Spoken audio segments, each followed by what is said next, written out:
What in the what? So sports betting, which was $1 billion a month, is now $14 billion a month? This is nothing to celebrate because most of these households who are doing this are households that look like you and me. And and guess what it's outstripping? It's outstripping the investments we aren't making.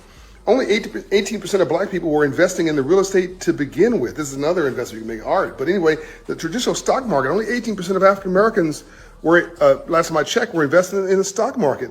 And sports betting for society is starting to outstrip the amount of money that we're putting towards investing in general. For every dollar that's in sports betting, it's estimated that it strips away $2 that are going to investments. Let me tell you something. The house always wins. This is why I keep saying financial literacy is a civil rights issue of this generation. When you know better, you do better. And when you don't know better, as Malcolm X says, you've been bamboozled, you've been tricked, you've been fooled. Somebody's going to separate you from your wallet. Don't you know Las Vegas just keeps getting bigger? It was created by the mafia, by the way, so they could sort of sneak their money in and wash it. And then they're like, oh, this is a good business. These stupid Americans don't know what they're doing. We're just going to take their money, have a little fun, give them a free dinner, give them some free alcohol that's watered down, and take all their money. And do you see that Las Vegas, and I enjoy going to Las Vegas a couple times a year, that's it.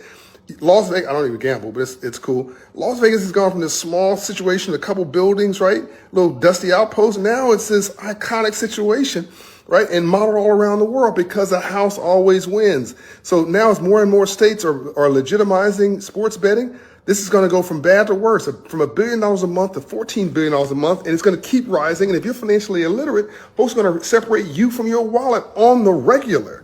Like, you've got to get your money right. You got to get your mind right. You got to get your financial literacy right. You got to understand this is a real crisis of epic proportion. And it's just going to get worse. And the house is not going to lose. The sports house it's not going to lose. Don't you know the sports business? It's the business of sports. Do you know that the sports betting business is the business of professional sports and betting coming together? And these are experts who are sitting around with all these digital formulas that are designed not to lose. And guess who's going to lose? You.